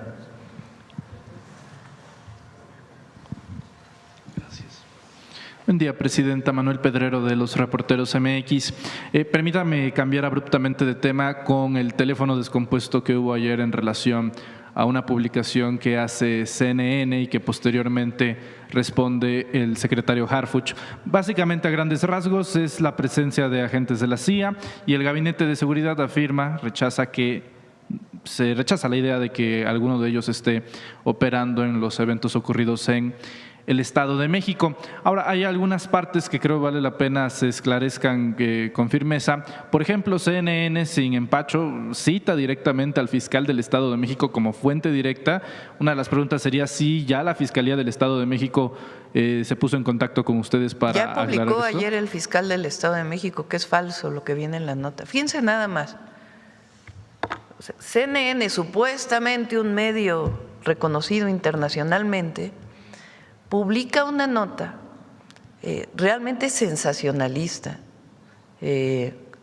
cuyo objetivo ¿cuál es? Decir, imagínense nada más, que hay agentes de la CIA operando en territorio nacional, inclusive para matar, eliminar a una persona. Imagínense el tamaño de la construcción mentirosa de una nota de este tamaño. Bueno, hasta me sorprendió porque resulta que hasta la vocera de la CIA salió a decir que era falso. Yo ni sabía que había voceros de la CIA, pero salió la propia vocera de la CIA a decir que era falsa la nota. El primero que salió fue Omar García Harfuch, es decir, es absolutamente falso. Primero, es falso que operen agentes de la CIA en territorio. Hay permisos para agencias de los Estados Unidos que están perfectamente marcadas por la Constitución y la Ley de Seguridad Nacional y sus permisos están perfectamente definidos para que pueden trabajar y trabajan principalmente vinculadas con la embajada o con algunas áreas de la embajada de Estados Unidos en México desde hace muchos años, no de ahora, sino desde hace muchos años. Y tienen que cumplir con la Ley de Seguridad Nacional. Pero imagínense el tamaño de la mentira, que la propia CIA tiene que salir a desmentirlo. Entonces, el objetivo, decía, es, la presidenta no está diciendo la verdad. Sí hay agentes de la CIA operando en territorio nacional. Falso. Solamente son los que están acreditados del gobierno de los Estados Unidos para realizar tareas que están perfectamente determinadas por la Ley de Seguridad Nacional. Entonces, lo que quieren es como si la presidenta estuviera diciendo algo, o como poner lo que pasó en Chihuahua como algo normal, cuando no es algo normal, es una violación a la ley. Entonces, CNN, bueno, ¿qué interés tiene CNN? ¿Cuál es el interés? Yo ayer dije, y lo he estado diciendo, que hay grupos en Estados Unidos y grupos en México que quieren que haya una mala relación entre el gobierno de Estados Unidos y el gobierno de México. Le están apostando a eso. ¿Para qué? Pues para dañar al gobierno de México y al pueblo de México. Entonces sí hay grupos que buscan eso. Aquí ya los conocemos, pues son todos los conservadores, todos los comentócratas que todos los días dicen que estamos en una situación de crisis, que le apuestan a una mala relación. ¿Para qué? Para la intervención de Estados Unidos en México. Entonces esos grupos existen. Lo importante es que nosotros no caigamos en esa trampa y en esa provocación. Ni el gobierno, ni la ciudadanía. Y que estemos pendientes de la información certera. Ahora, presidenta Sheinbaum, no solo fue CNN, o sea, luego, horas después, el New York Times le hace segunda, pero con una modificación, que la bomba no la pusieron ellos, sino el gobierno mexicano. Sí, imagínense. O sea, ¿cómo? Es pero absurdo. Como si hubiera un área especial del gobierno de México dedicado a poner bombas para eliminar grupos delictivos. Es una ficción del tamaño del universo. New York Times acostumbra unas cuantas ficciones, CNN pues ahora también. No sacaron cómo se cocinaba fentanilo en una cocina donde había hace ya un rato. En Sinaloa. Sí, pero ¿qué había? Ya ni me acuerdo qué es lo que había en la cocina. Salsa. Ah, salsa, a un lado, sí, y una Coca-Cola, sí. Entonces, nosotros vamos a decir siempre la verdad y además esa es nuestra responsabilidad con el pueblo de México. Y siempre actuamos en el marco de la ley, siempre. Imagínense nada más lo de ayer, otro gobierno. Hay 3 bloqueos en carreteras. Algunas de las personas que estaban en los bloqueos estaban armadas. Imagínense ustedes, si hubiera llegado el ejército, hubiera llegado la Guardia Nacional, lo que hubiera podido pasar ahí con muchos civiles, mujeres, incluso había niños en algunos lugares. Si nuestro objetivo fuera la fuerza, no, se dialoga, lo criminal tiene su propia vía y se hacen investigaciones. Lo importante era sacar a los heridos, que se generara una condición de paz y que se abrieran los caminos, lo primero. Y así se hizo. Y la investigación criminal sigue su curso, pero lo importante es proteger a la población. Es una visión completamente distinta. Nosotros actuamos para la seguridad y la paz. Por supuesto que colaboramos para que no haya tráfico de drogas, pero el objetivo principal es la paz y la seguridad del pueblo de México. Sobre este mismo tema, presidenta, en México sabemos que sí, pero ya hacen en el New York Times y un condimento adicional. Ayer fue justamente la comparecencia de varias autoridades de seguridad de Estados Unidos en el Senado, Kash Patel, Terry Cole, y va justamente en esta misma línea, ¿no?, en que salen estas 2 publicaciones de medios internacionales. ¿A su criterio considera que hay nado sincronizado mediático internacional justamente para imponer narrativas en México? Sí, o sea, es lo que decimos, hay mucha gente que está puesta de acuerdo. Bueno, esta derecha internacional de la que hablamos, no se mueve en muchos lugares del mundo y hay mucha gente que está apostando a la derrota y al fracaso del gobierno de México. por razones ideológicas, por razones políticas. Entonces, ¿qué decimos nosotros? Siempre actuamos con responsabilidad, sin caer en provocaciones. Nosotros buscamos una buena relación con el gobierno de Estados Unidos. ¿Cuáles son nuestros límites? La defensa de la soberanía y el respeto al pueblo de México y su dignidad. Eso es lo que siempre hemos planteado y así va a ser siempre. Y el trabajo que hacemos de seguridad se basa en 4 ejes que los hemos planteado siempre: atención a las causas, inteligencia y investigación, consolidación de la guardia, coordinación, atención a las causas y cero impunidad en el país. Esa es nuestra visión y así vamos a seguir actuando. Tanto que ayer presentamos 40% de disminución en los homicidios dolosos en año y medio. No se había visto, no cualquier país del mundo. Vean otros ejemplos, los del tamaño de la población de México, 134 millones de habitantes. Disminución del 40% en los homicidios dolosos en año y medio. Busquen otros ejemplos en el mundo entero. Quiere decir que la estrategia está caminando. Nos falta, sí nos falta. Pero la estrategia va caminando y se basa en una visión en el marco de la ley siempre. Ahora, esta propaganda o esta visión de algunos que dicen que se cuide México, porque nosotros actuamos ahora sí que, como lo he dicho siempre, con cabeza fría. Ayer me comentaba, lo vamos a presentar, el canciller Roberto Velasco, que hay muchísimos casos donde nosotros hemos pedido la detención de personas en Estados Unidos que tienen abiertas investigaciones en México. Y Estados Unidos nos ha dicho, en el marco de nuestras leyes, necesitamos pruebas.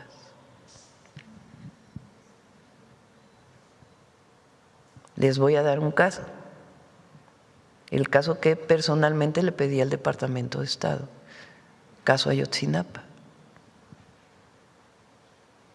de 2 personas. Y hay otros casos.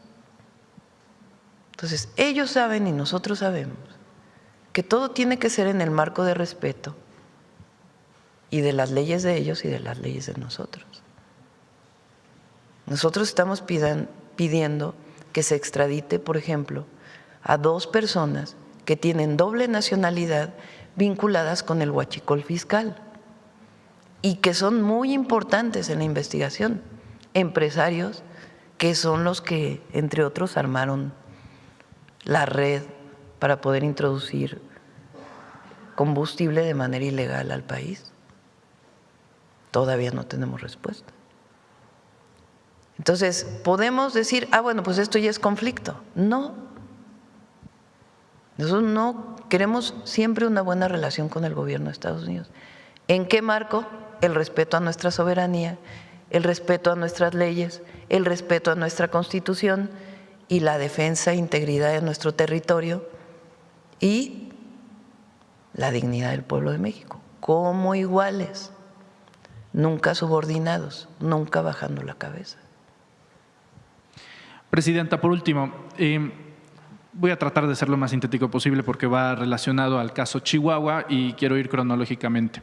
El día de ayer la presidenta nacional de Morena, Ariadna Montiel, convoca una movilización en Chihuahua capital destinada a este sábado para que tenga como fin solicitar el juicio de procedencia o el desafuero, el juicio político en contra de la gobernadora del PAN de Chihuahua, María Eugenia Campos. Por cierto, aparece Chihuahua como el número 1 en la tasa de homicidios en abril. Ahora, con esto establecido, Presidenta, anoche una dirigente de Morena local de Chihuahua fue asesinada. Y justamente también iba acompañada de su esposo, que en estos momentos, según tenemos reportes, está tratando de sobrevivir al ataque, justo horas después del anuncio que hace Ariadna Montiel. Y esa misma noche sale María Eugenia Campos, gobernadora de Chihuahua, en un video, en una verborrea de 4 minutos, pero esencialmente dice que ella no tenía conocimiento de lo sucedido con el caso de los agentes de la CIA. Y aquí hay una parte que no se ha discutido, creo que lo suficiente en medios de comunicación ni en este espacio, Presidenta. A diferencia de otras fiscalías y otros estados, la Fiscalía del Estado de Chihuahua sí responde directamente al gobierno estatal, al Poder Ejecutivo Estatal, y no lo dice un servidor, lo dice la ley orgánica de la propia Fiscalía en su capítulo 1, en el primer artículo, que depende y responde directamente a la gobernadora. Lo que dice la fiscal anoche, pues la verdad es que es imposible o inverosímil creer que no tuviera conocimiento María Eugenia Campos, dado a que el fiscal anterior y la nueva encargada de esta comisión pues le informan directamente a la gobernadora. Presidente, entonces, ¿serían esos tres ángulos su opinión sobre la convocatoria que hace Ariadna Montiel, el asesinato de la dirigente municipal allí en Chihuahua de Morena y pues lo inconexo que está resultando María Eugenia Campos diciendo que no tiene nada que ver con la Fiscalía cuando la ley establece que sí?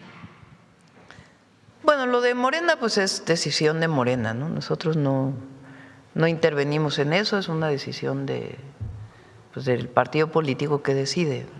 Incluso yo me enteré ayer en la noche que estaban convocando, o sea, no hay relación en ese sentido. Morena pues tiene autonomía para desarrollar sus actividades.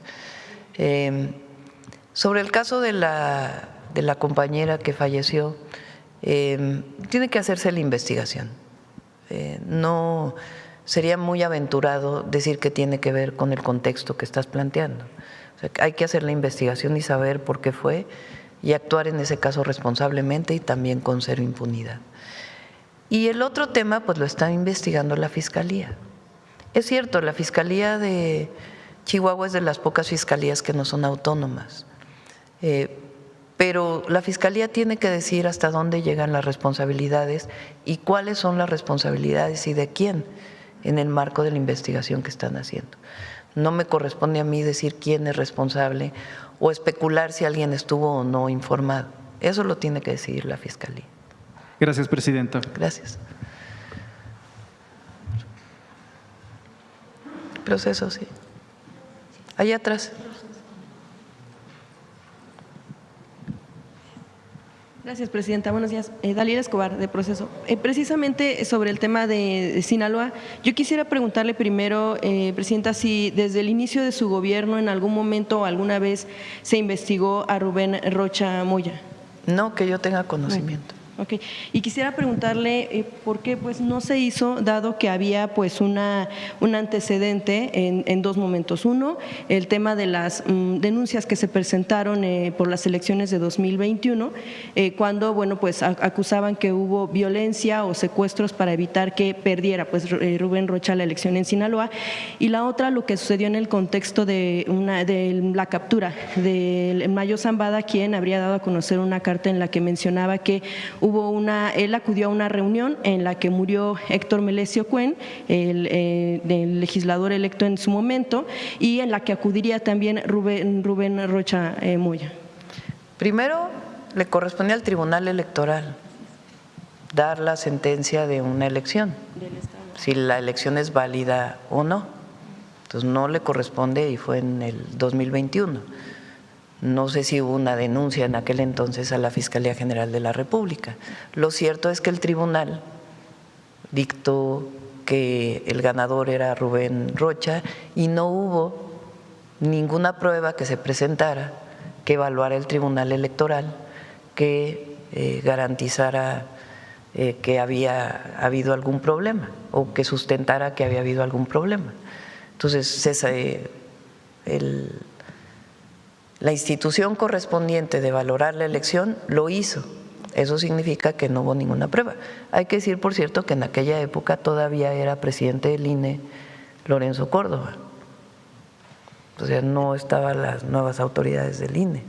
Era Lorenzo Córdoba el titular del INE. En todo caso, Lorenzo Córdoba debería de haber dicho, tenemos pruebas, tribunal actúa porque aquí se presentaron. ¿No? Si la elección hubiera estado manchada por algún problema de violencia. Entonces, eso que sale en las notas que envía Estados Unidos o que han presentado otros, eso ya fue validado por la ley mexicana. y por las autoridades mexicanas. No hay ninguna denuncia en ese caso. En el segundo caso que planteas, la Fiscalía General de la República hizo su investigación. El gobernador dio su versión de dónde estaba, qué es lo que estaba haciendo, y no hay ninguna investigación en ese entorno contra el gobernador con licencia en Sinaloa, de la Fiscalía General de la República. Si hay otra cosa, pues lo tiene que decir la propia Fiscalía. Pero el gobierno no tiene por qué investigar algo que le corresponde a la Fiscalía y que en su momento deliberaron ya las autoridades correspondientes. ¿Y considera que la Fiscalía tal vez, vaya, de oficio hubiera podido iniciar una investigación para buscar justo las pruebas y que a partir de ahí se pudiera formalizar? Pero eso fue en el 21. Sí. O sea, en el 21 Lorenzo Córdoba era presidente del INE, no dijo que hubiera habido problemas en la elección de Sinaloa. No sé si ustedes lo hayan escuchado, pero nadie lo escuchamos. Y el entonces tribunal, cuyo presidente no era el actual presidente del Tribunal Electoral, también revisó alguna prueba que se hubiera presentado por algún partido político y consideró que no era suficiente para no darle el triunfo a Rubén Rocha. En ese caso, el tema de lo del 21, entendemos habría sido en el Tribunal Electoral local, donde se habrían presentado las denuncias y donde se dio la resolución. Por eso, pero si hay una queja al Tribunal Federal, el Tribunal Federal lo sanciona. O sea, no hubo un partido político que presentara suficientes pruebas como para que se anulara la elección. En ese momento el argumento que se había dado era que aunque se habían presentado algunas de las pruebas que quien estaba denunciando las consideraba como tal, se resolvía que lo que había sucedido es que no había una forma de anular la elección por la amplia diferencia en votos, en cantidad de votos que tuvo Rubén Rocha, y que eso no implicaba que cambiara el resultado, no como tal que no hubieran sido pues como tal fehacientes esas pruebas. Eso por el lado del tema de las elecciones de 2021. Yo me refería también en el tema de la… Por eso, pero a ver, porque vamos, a ver, yo te pregunto a ti, ¿el Tribunal Electoral le dio el triunfo a Rubén Rocha? El local, sí, lo validó. ¿Y el federal? O sea, hubo una queja en el federal para que el federal tuviera que haber intervenido. Pues es que de alguna manera el Tribunal Electoral Federal pues tampoco puede brincar la conclusión que puede dar la Tribunal Local. Un partido político podría haber presentado una queja ante el Tribunal Electoral Federal. No se presentó.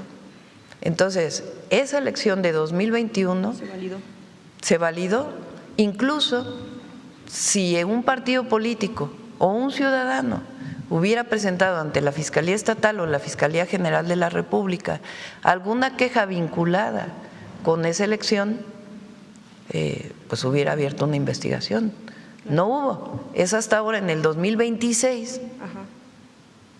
O sea, 5 años después, que dicen que hubo problemas en la elección del 21. Precisamente por eso un poco, bueno, la pregunta en torno al tema de las investigaciones que se hubieran podido solicitar a lo mejor del gobierno para, no formalizadas, sino para ver si se formalizaba un proceso judicial. Pero se basaría en quejas que se presentaron en el 21. Pues ¿cómo vas a analizar algo que pasó en el 21 si no es conforme a la denuncia de alguna persona? Entonces, 5 años después se dice algo de la elección del 21, cuando ya todas las autoridades dijeron fue válida la elección. No hay nada que pueda poner en duda esa elección. Ahora, en el tema de los señalamientos que se hacían en la carta de Ismael El Mayo cuando fue trasladado a Estados Unidos, en ella él ya le mencionaba, ¿no?, que acudió a una reunión en la que supuestamente estaría el Héctor Melesio y también el gobernador ahora con licencia Rubén Rocha. En ese contexto se asesinó a Héctor Melesio y recordamos que en la Fiscalía Estatal se había mencionado que el asesinato se dio en otro contexto. Como bien mencionó usted, la Fiscalía General entró a investigar y pues se concluye que hubo pues un montaje sobre ese señalamiento de dónde fue asesinado Héctor Melesio Cuen. Ahora, yo quisiera preguntarle si la Fiscalía General de la República, usted ya le ha informado si va a retomar esta investigación precisamente por los hechos. Son preguntas a la Fiscalía General de la República. ¿A usted no le ha informado? No. ¿Sobre si se retoma o no? No estoy informada de si hay una investigación que haya abierto particularmente la Fiscalía sobre ese momento adicional a la que se abrió en su momento.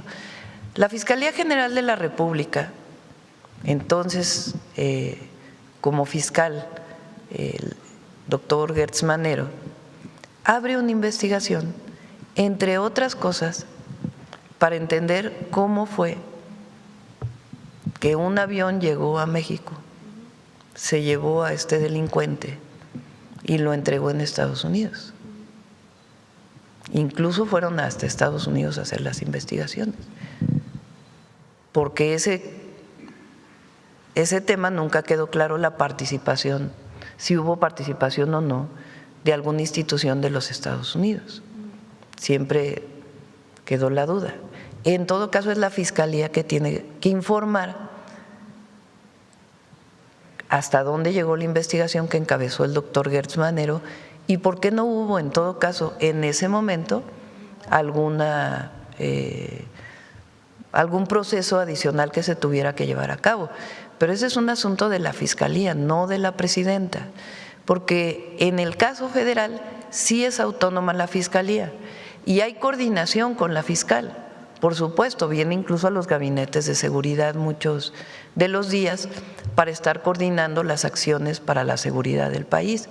Pero hay temas que son de la Fiscalía, que ella no comparte con la presidenta, pues porque la Fiscalía es autónoma. Entonces, ella o la propia Fiscalía, sus voceros, tendrán que decir qué pasó con esa investigación que se hizo en ese momento. Sí, claro, precisamente porque derivado de esa investigación que abrió la FGR, pues bueno, más bien derivó en la renuncia de la fiscal local en su momento y ya no supimos más si hubo sanciones, si hubo más investigación sobre este tipo de cuestiones, sobre lo que sucedió con la fiscalía local, pues con el caso de lo del asesinato.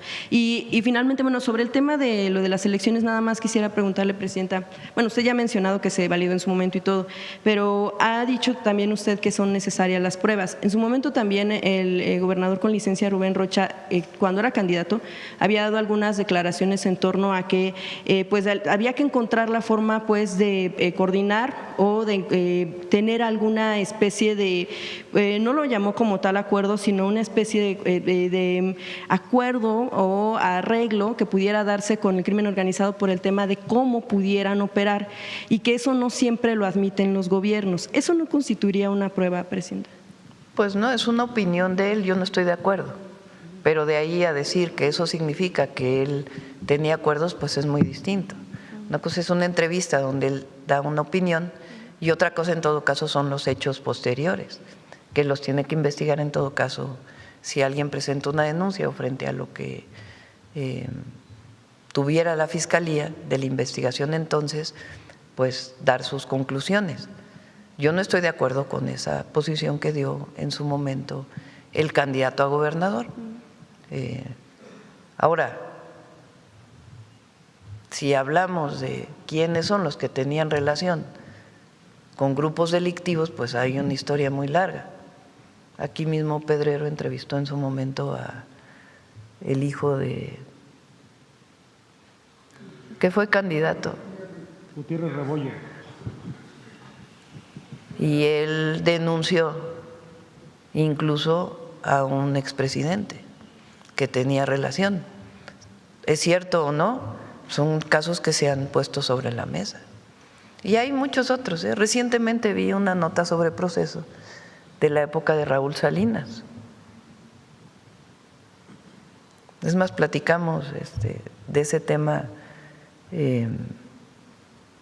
hace poco con una persona y esa persona me dijo, checa las notas de Proceso de la época de Raúl Salinas de Gortari, cómo Proceso dice que se reunió con algunos personajes de la política de entonces, con capos del narcotráfico.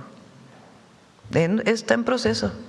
Sería bueno ahí que lo revisaras. Sí, digo, no se juzgó en su momento y tampoco se ha juzgado ahora, a los expresidentes tampoco, ni a sus familiares.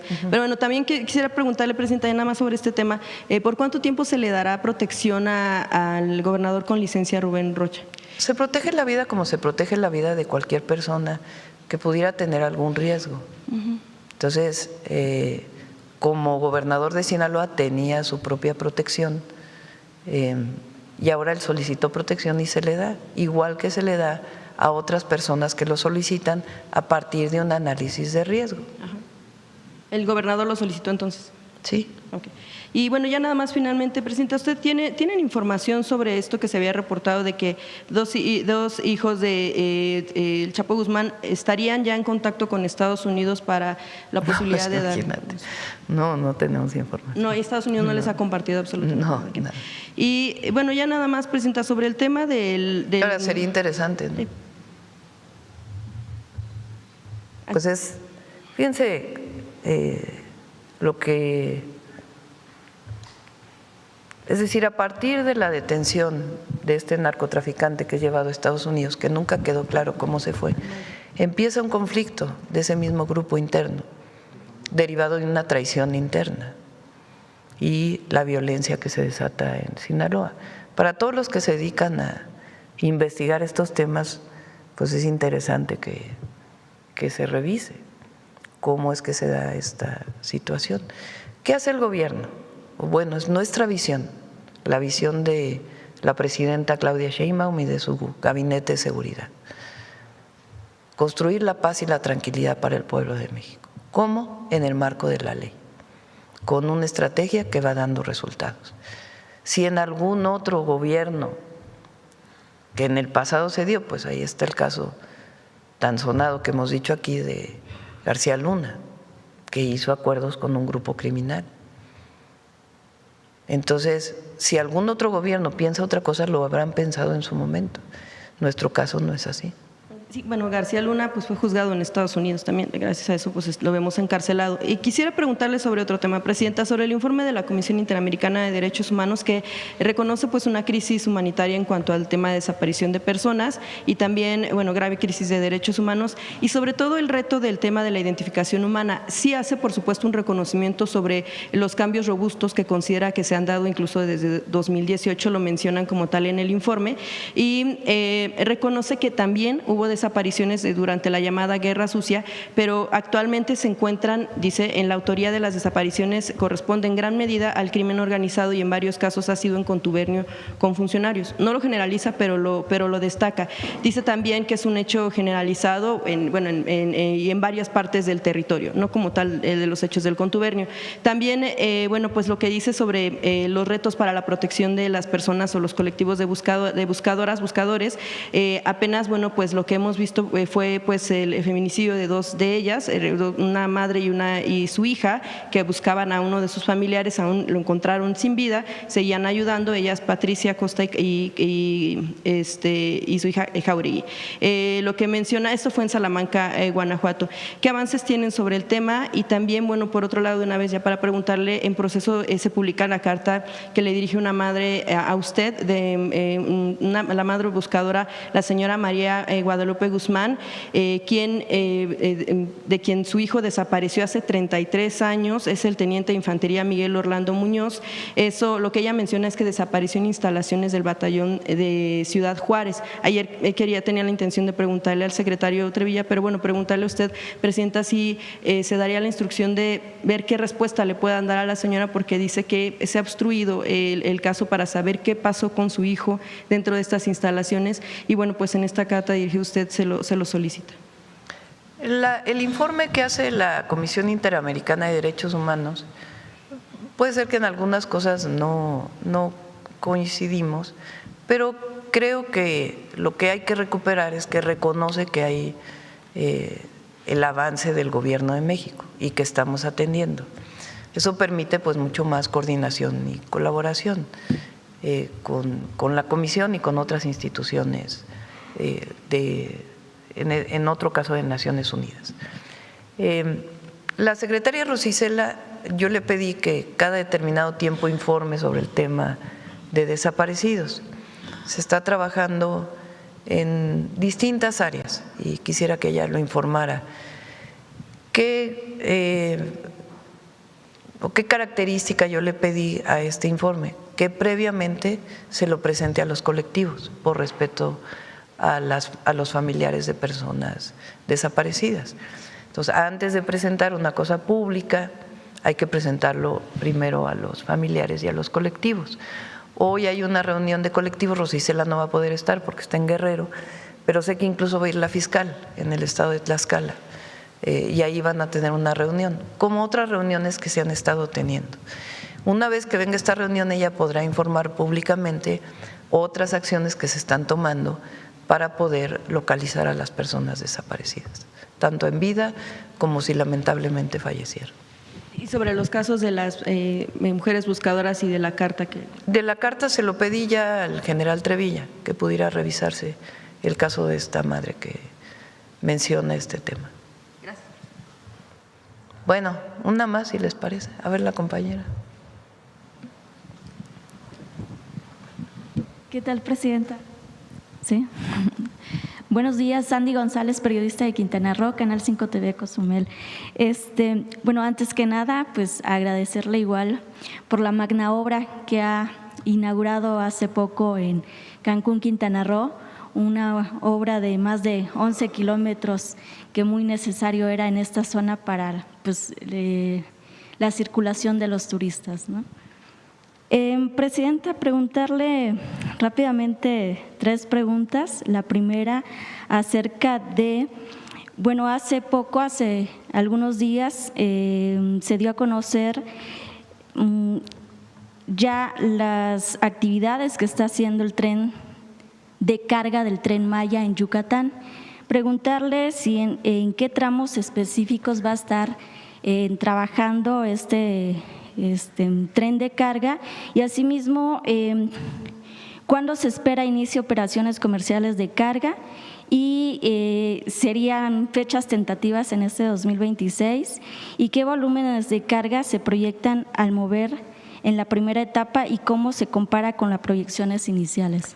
El sábado vamos a estar en Progreso, vamos a hacer una visita al avance del tren de carga, entre otras visitas que vamos a hacer. Vamos a ir a La Cipona también a ver algunos avances de la ampliación del puerto Progreso, y ahí el general Vallejo pues puede dar toda la información relacionada con el tren de carga. El objetivo es que inicie operaciones, no vaya a ser que me equivoque, a principios de enero del 2027, perdón. Al inicio de 2027 que puede iniciar operaciones en algunos tramos. ¿Va a incluir todos los 5 estados donde pasa el tren? Si quieren, invitamos un día al general Vallejo para que pueda informar todo sobre el tren Maya de carga y en particular en Progreso, ahí vamos a dar información con detalle. Ok, gracias. En otro tema, presidenta… Por cierto, el domingo vamos a inaugurar el Hospital El Orán, es el hospital más grande de América Latina. Es una cosa impresionante y se firma el IMSS Bienestar para Yucatán el domingo. Eso implica que a partir del lunes, ¿qué fecha es lunes?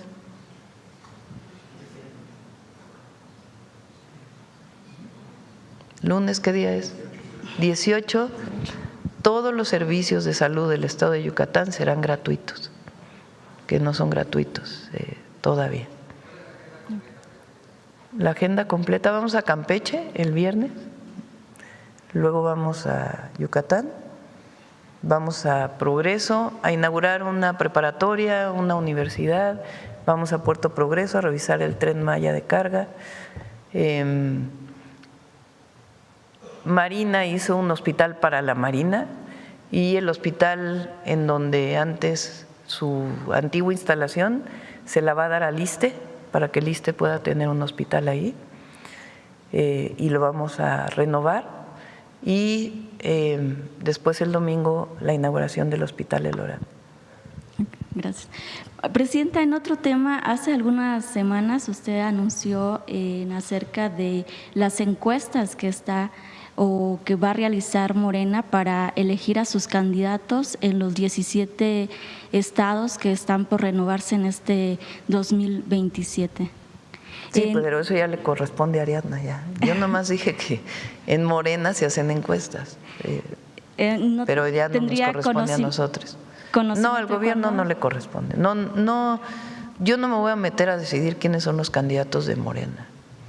Nunca lo haría. Le corresponde al partido y al mecanismo con lo que deciden candidatos o candidatas a gobernador, gobernadora, a presidentes municipales, a diputados federales y en algunos casos diputados locales. ¿Cree que se tenga, antes del Mundial, conocimiento de los candidatos? No, en junio entiendo que Morena dijo que iba apenas a abrir su convocatoria.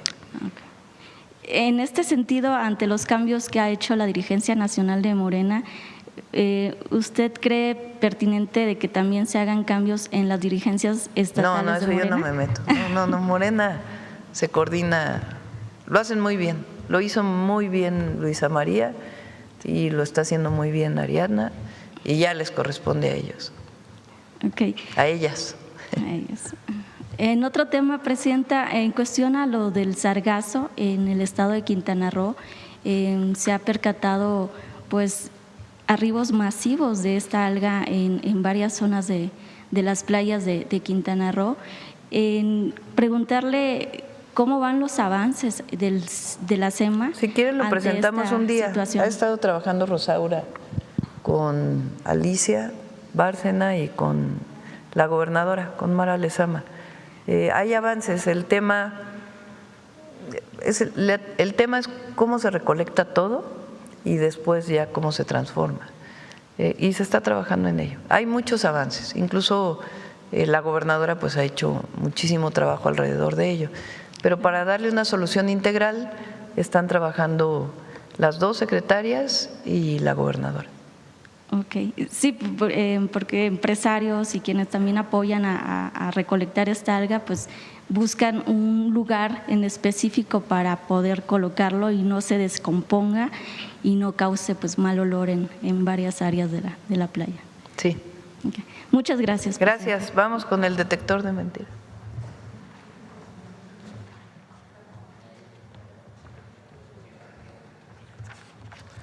Con su permiso, Presidenta, buenos días a todas y todos.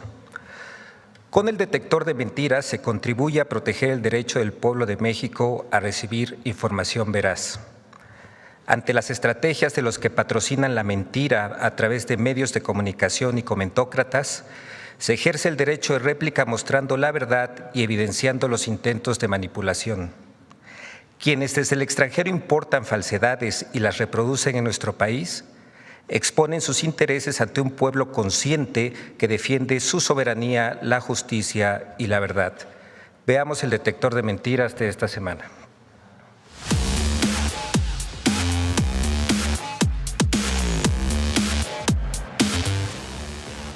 1. Ciro Gómez Leiva, Azucena Oresti y otros espacios noticiosos aseguran que el gobierno federal utilizó amenazas y presión política contra Grupo Xcaret para boicotear la gala de los premios Platino si asistía Isabel Díaz Ayuso y que su viaje a México fue usado como un distractor.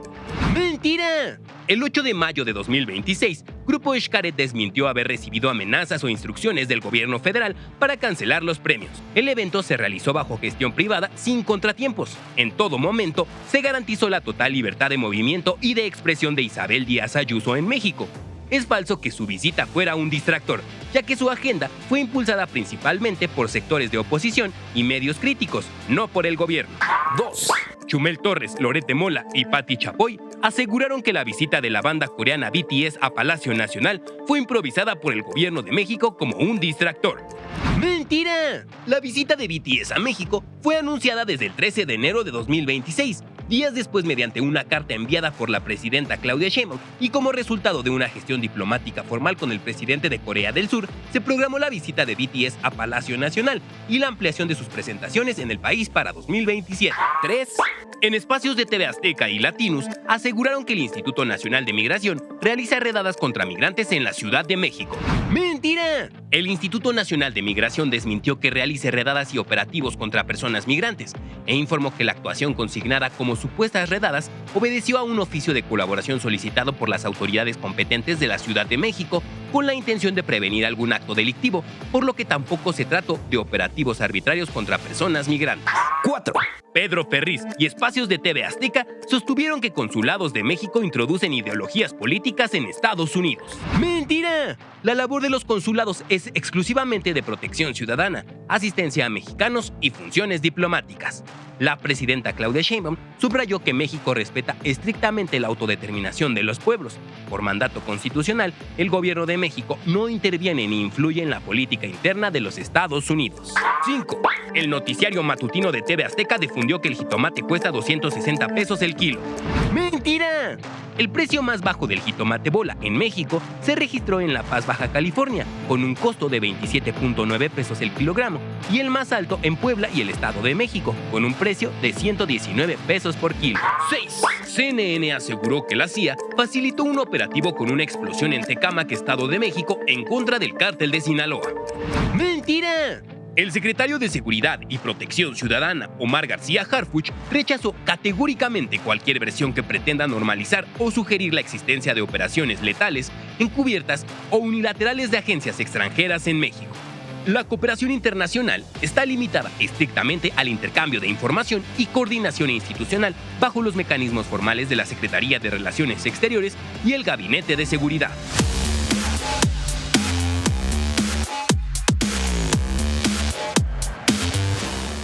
Gracias, presidenta. Gracias.